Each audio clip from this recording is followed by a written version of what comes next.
وكنعتبروا بان في هذه المحطه هذه هي محطه ديال المقاربات العمليه ووضع اولويات. اكيد انه الاشكاليات متعدده، لكن الا جيتي تعالج كل شيء راه ما كدير والو. لهذا قلنا بانه الاولويات يجب ان ترتكز على 5 محاور. اولا المدرسه، والمدرسه هي من اكبر الهموم اللي كتهم الاباء والاطفال كذلك والمتمدرسين. المدرسه ما خصهاش تسيس، المدرسه هي ملك للمغاربه كلهم، والمدرسه خصها تمشي باتجاه ديال الاصلاح اللي خصها تعرفوا الحل الاشكاليه ديال التكدس، الحل الاشكاليه ديال المضمون والجوده ديال التعليم. هذه كنعتقد من بين الاولويات ديال هذه المرحله. الاولويه الثانيه مرتبطه بالصحه. كان مجهود للدار ومجهود لا باس به، لكن كان هناك يعني العالم القروي لا زال يعاني. الفئات الهشه لا زالت تعاني. قسم المستعجلات من اكبر المشاكل اللي مطروحه في بلادنا. اذا ركزنا على 3 ولا 4 ديال المحاور اساسيه بما فيها العالم القروي والحلول العمليه المستعجلات الى اخره. الشق الثالث المتعلق بالتشغيل. التشغيل هو مطلب اساسي لكل المواطنين واساسا الشباب.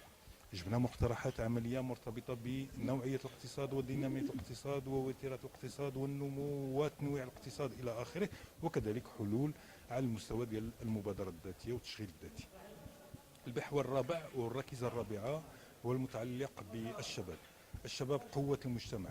الشباب يجب ان يندمج في ديناميه وحركيه المجتمع، يجب ان يكون اداه فاعله في هذه الديناميه اللي كتعيشها بلادنا.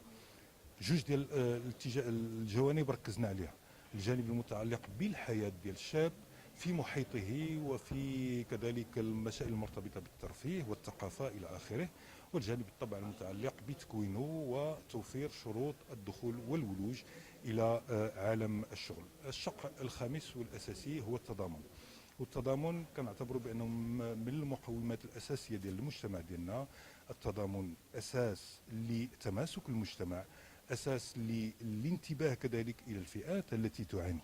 هناك كثير من الفئات تعاني من الهشاشه، تعاني من الفقر. هذا اعتبر بانه يعني معركه اللي خص الحكومه المقبله تخوضها، لانه كل ما قلصنا من هذه الاشكاليه كل ما اعطينا اكثر توازن لهذا المجتمع. في اخر المطاف ملي غادي يحدث التوازن الكامل داخل المجتمع، الوتيره ديال التطور ديال المجتمع وديناميه المجتمع غادي تقوى، وغادي تقوى كذلك المناعه ديال بلادنا. المناعه، وتكلمت على المناعه لانه اساسيه. نعرف ما يحدق ببلدنا من يعني افات مختلفه.